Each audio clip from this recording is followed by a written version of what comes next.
రామ్టాక్కి తిరిగి స్వాగతం. గత 2-3 రోజుల నుంచి ఆందోళనకర వార్తలు వింటున్నాం. Gujarat ATS anti terrorism squad వాళ్ళు ఒక ముగ్గురిని అక్కడ పట్టుకున్నారు అహ్మదాబాద్ దగ్గరలో.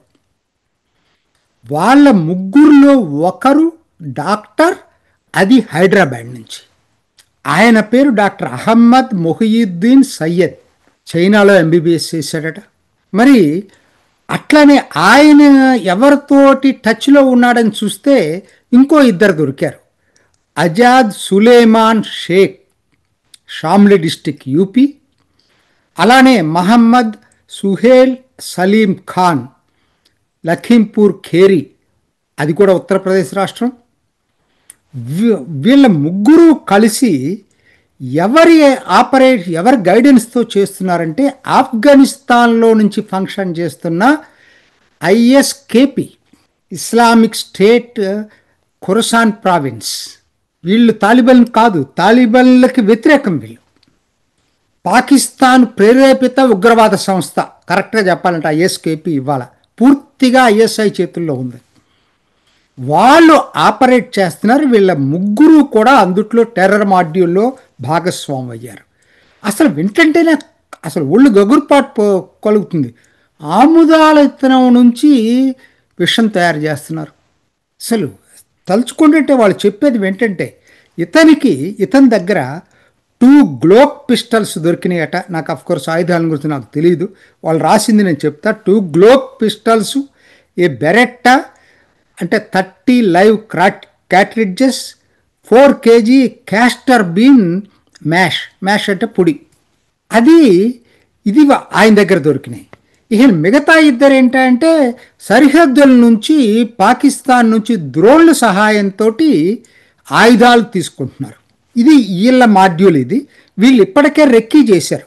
ఢిల్లీలోని అజాద్పూర్ మండి, అలానే అహ్మదాబాద్ నరోదా ఫ్రూట్ మార్కెట్. మూడోది ఏంటి తెలుసా వాళ్ళు రెక్కీ చేసింది? ఆశ్చర్యకరమైంది.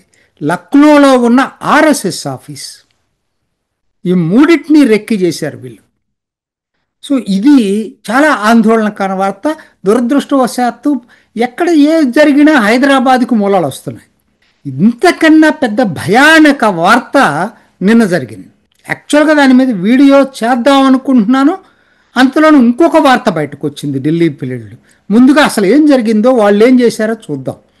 జమ్మూ కాశ్మీర్లో శ్రీనగర్ దగ్గర ఒక పట్టణంలో పోస్టర్లు అంటిస్తుంది.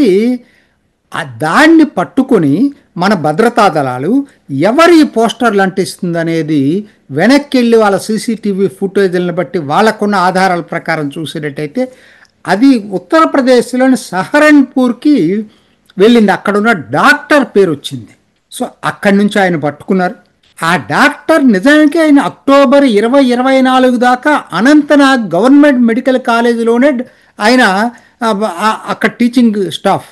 సో అక్కడ అతను అనంతనాగ్ జమ్మూ కాశ్మీర్ అతను అనమాట ఆ డాక్టర్. అక్కడ వాళ్ళు చాలా పెద్ద మాడ్యూల్ ఇది. ఆయన ఆ విధంగా పోస్టర్ అంటించడం క్లూ అక్కడ దొరికింది వీళ్ళకి. ఆ క్లూ ఇవాళ మొత్తాన్ని చాలా పెద్ద సెర్చ్ అండ్ రైడ్, అసలు ఇటీవల కాలంలో ఎప్పుడు జరగనంత సెర్చ్ అండ్ రైడ్ చేశారు. ఇది ప్రధానంగా ఏంటంటే ఒక విశేషం ఏంటంటే డాక్టర్ల నెట్వర్క్. ఇందాకటిది అంటే మెయిన్ కల్ప్రిట్ ఎవరు అంటే ఆ డాక్టర్ అహ్మద్ సయ్యద్, అతను డాక్టరే. అసలు ఈ నెట్వర్క్ అయితే ఇంకా దారుణంగా అసలు అందరూ డాక్టర్లే. ఈయన డాక్టర్ ఆదిల్, ఇతను AK-47 Anantnag Guntur medical college లాకర్లో దొరికింది ఈయన అకౌంట్లో. ఆలోచించండి ఎంత ఇదిగా ఉందనేది. సరే, ఈయన పట్టుకోవటం వల్ల బయటపడిన మిగతా డాక్టర్లు, మిగతా వాళ్ళ చైన్ గనక చూసేటట్టయితే చాలా ఆశ్చర్యకరంగా ఉంది.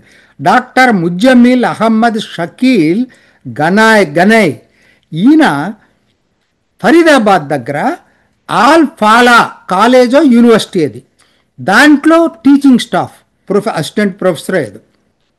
ఎవరు ఈ డాక్టర్ ముజ్జమిల్, ఈ షకీల్ అనే అతను. ఈయన అక్కడ పాఠాలు చెప్తున్నాడు, డాక్టర్. అసలు ఆయన పట్టుకుంటే వచ్చినటువంటి ఇన్ఫర్మేషన్, ఫరీదాబాద్ అవుట్స్కట్స్లో ఉన్న దాయిజ్ అనే విలేజ్ దగ్గర చూస్తే అదొక పెద్ద ఆయుధ ఆయుధ భాండాగారం. Assault rifle with 3 magazines, 80 live records, 1 pistol with 8 live rounds, 360 kg ammonium nitrate, 2900 kg inflammatory material, 5 kg heavy metal, 2 additional magazines, 8 large suitcases and 8 small suitcases at 20 timers with batteries, 24 రిమోటర్స్, అట్లానే walkie talkie, ఇంకా electronic wires అన్నీ చాలా. అసలు అదొక ఆయుధ భాండాగారం. ఫరీదాబాద్, ఢిల్లీకి దగ్గరలో ఫరీదాబాద్లో పక్కన ఉన్నటువంటి అవుట్స్కట్స్లో పెట్టాడు ఇవన్నీ కూడా. ఆయన డాక్టర్, కాలేజీలో చదువు చెప్పే డాక్టర్, యూనివర్సిటీలో. అసలు ఆ యూనివర్సిటీకే వీళ్ళు యోగి రాకముందు లైసెన్స్ సరిగ్గా డ్యూ డెలిజెన్స్ చేయకుండా లైసెన్స్ ఇచ్చారు ఆ యూనివర్సిటీకి. తర్వాత డాక్టర్ ఉమర్ అని శ్రీనగర్ నుంచి ఇంకొకటి 7-8 మందిని అరెస్ట్ చేశారు. ఆ 8వ వ్యక్తి ఎవరో తెలుసా? ఒక lady doctor, doctor Shaheen, Lucknow నుంచట. ఆవిడ లేడీ డాక్టరు. ఆవిడ దగ్గర కారులో రైఫిల్ పట్టుకున్నారు. క్యాట్రెడ్జ్ రైఫిల్ అన్నీ కూడా దొరికింది. ఒక లేడీ అండి. అసలు ఇవన్నీ వింటంటే మనకి ఒళ్ళు గగురుపాటు పడుస్తుంది. అంటే పట్టుకున్నారు కదా అని హమ్మయ్యాన్ని ఊపిరి పీల్చుకునే లోపలే ఢిల్లీ పేలుళ్ళు జరిగినాయి. వీళ్ళకి లింక్ అనేది మొదట్లో తెలియలేదు, కానీ ఇప్పుడు స్పష్టత క్లియర్గా వచ్చింది అందరికీ. ఎందుకంటే అక్కడ భగ్నమైనటువంటి కారు ఏదైతే ఉందో ఆ కారు అఫ్కోర్స్ గురుగావ్ అతను మహమ్మద్ సల్మాన్ అమ్మాడు, ఆయన ఓనర్ ఇప్పటికి కూడా. కానీ అమ్మింది ఎవరికంటే పుల్వామాలో ఉన్న డాక్టర్కి. అంత అక్కడికే వెళ్తుంది లింక్. పుల్వామాలో ఉన్న డాక్టర్కి, ఆయన పేరు డాక్టర్ ఉమర్ మహమ్మద్. అంటే మహమ్మద్ ఉమర్ మహమ్మద్ ఐడియా లేదు, కానీ ఒక్కొక్కరికి రాస్తున్నారు. డాక్టర్ ఉమర్ మహమ్మద్. ఈ పుల్వామా డాక్టరు కారు అది. సో ఇది మొత్తం కూడా డాక్టర్లు, ఇంత పెద్ద లెవెల్లో డాక్టర్లు. అసలు ఏంటంటే 2 రోజుల క్రితం ఇంకొక వార్త వచ్చింది. ఎల్ఈటి లష్కర్ ఏ తోయిబా హఫీజ్ సయ్యద్ బంగ్లాదేశ్కి మార్చి బంగ్లాదేశ్లో ట్రైనింగ్ ఇస్తూ బంగ్లాదేశ్ నుంచి భారత్ మీద దాడి చేయడానికి ప్రయత్నాలు చేస్తున్నాడని అదొక ఆందోళనకర వార్త. అయితే అసలు ఈ వైట్ కాలర్ టెర్రర్ ఎకోసిస్టమ్ ఇంతవరకు మనం వినలేదు. ఇది ఏంటంటే ఈ స్థాయిలో వినలేదు. ఎందుకనంటే డాక్టర్లే ఉగ్రవాదులు. ఊహిస్తావా?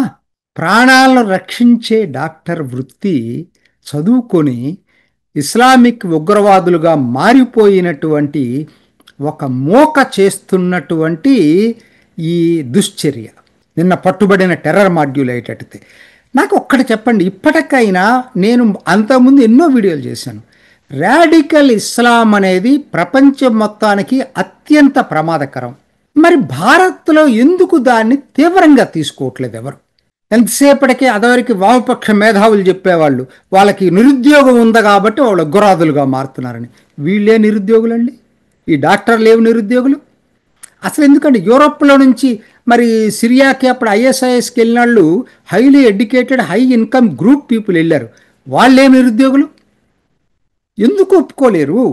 ఈ రాడికల్ ఇస్లాం అనేటువంటిది ఐడియాలజికల్లీ ప్రతి వాళ్ళు వ్యతిరేకించాలి, ప్రతి వాళ్ళు దానికి వ్యతిరేకంగా ఉద్యమించాల్సిన అవసరం ఉందా లేదా? దీన్ని భారత్లో ఉన్నటువంటి ఏదో పొలిటికల్గా చూస్తున్నారు. దీన్ని ప్రధానంగా బీజేపీ తప్పితే మిగతా పార్టీలు ఏవి కూడా అంత తీవ్రంగా తీసుకోవట్లేదు. దీన్ని ప్రభుత్వమే కాదండి.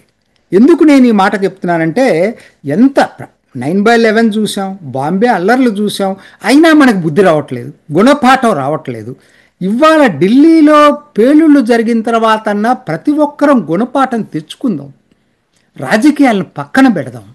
రాజకీయ పార్టీలన్నీ ఒకటయ్యి జాతీయ భద్రత విషయంలో, రాజకీయాల్లో మేమందరం కూడా రాడికల్ ఇస్లాం విషయంలో ప్రతి ఒక్కరం ప్రభుత్వానికి సహకరిస్తామని చెప్పాలి.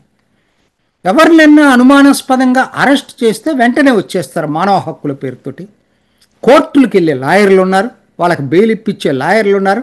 అసలు నాకు అర్థం కావట్లేదండి, ఉగ్రవాదులకు చట్టాలు ఏంటండి? యోగి పద్ధతే కరెక్ట్ ఉగ్రవాదుల విషయంలో. అంతేగాని ఉగ్రవాదులకు చట్ట ప్రకారంగా మానవ హక్కులను ఉపయోగించుకొని వాళ్ళు ఏం చేస్తున్నారు? మానవులను చంపేస్తున్నారు. ఉగ్రవాదానికి చట్టానికి లేదండి. యోగి పద్ధతే కరెక్ట్ నా దృష్టిలో అయితే. ఇప్పటికీ మనం ప్రభుత్వం ఒక్కటే ఈ పని చేస్తుందనుకోవటం పొరపాటండి. అప్పటికి అమోఘమైన పనులు చేస్తుంది. ఎన్నో అవాయిడ్ చేయగలిగారు. మన గూఢచార చర్యలైన గూఢచార్య సంస్థలైనా భద్రతా దళాలైనా ఎన్నో ఉగ్రవాద కార్యకలాపాలని అరికట్టగలిగారు. కానీ 100% ఫూల్ ప్రూఫ్ ఎక్కడా ఉండదండి. ఇంపాసిబుల్. దానికి మనం కూడా సివిల్ సొసైటీసు, పొలిటికల్ పార్టీసు, ప్రతి ఒక్క వ్యక్తి కూడా ఎప్పుడూ కూడా జాగరూకత ఉండాలి. ప్రభుత్వానికి సహకరించాలా. ఎటువంటి అనుమానాస్పద కార్యకలాపాలు జరుగుతున్నాయని అనుమానించినప్పుడు పోలీసులకి ఇన్ఫర్మేషన్ ఇవ్వాలా. ఇవన్నీ మనం కూడా మన బాధ్యత కూడా ఉందండి. కేవలం ప్రభుత్వం మీద వదిలిపెట్టేసి అసలు మన మీడియాలో, తెలుగు మీడియాలో ఒక మేరకే ఇస్తారండి. దీని మీద చర్చలు జరగవు పెద్దగా. అసలు ఇది దారుణం. ఎందుకంటే మన తెలుగులో మాత్రం దీనికి ఇవ్వాల్సిన ప్రాధాన్యత ఇవ్వట్లేదు. దేశ భద్రత అండి. మనందరం క్షేమంగా ఉంటున్నామంటే ఉగ్రవాదం గనక పురులిప్పితే మనం ఎక్కడుంటాం? దయచేసి ఇప్పటికైనా ప్రతి వాళ్ళు కూడా ఢిల్లీ పేలుళ్ళు, ఫరీదాబాదు ఆయుధ భండాగారం దొరికిన దాన్ని బట్టిన తర్వాత అయినా సరే గుణపాఠం తీసుకుందాం. అందరం ఒక్కటవుదాం. ఉగ్రవాదాన్ని తరిమి కొడదాం. ఇది ఈనాటి రామ్ టాక్. ఇంకొక ఎపిసోడ్లో మళ్ళీ కలుసుకుందాం. నమస్తే. చూసారు కదండి. మరి ఈ వీడియో కనుక మీకు నచ్చినట్లయితే ఒక లైక్ కొట్టేసి మీ అభిప్రాయాన్ని కూడా కామెంట్ బాక్స్లో తెలియజేస్తూ ఇలాంటి ఇంట్రెస్టింగ్ అప్డేట్స్ కోసం మా ఛానల్ని సబ్స్క్రైబ్ చేసుకోండి.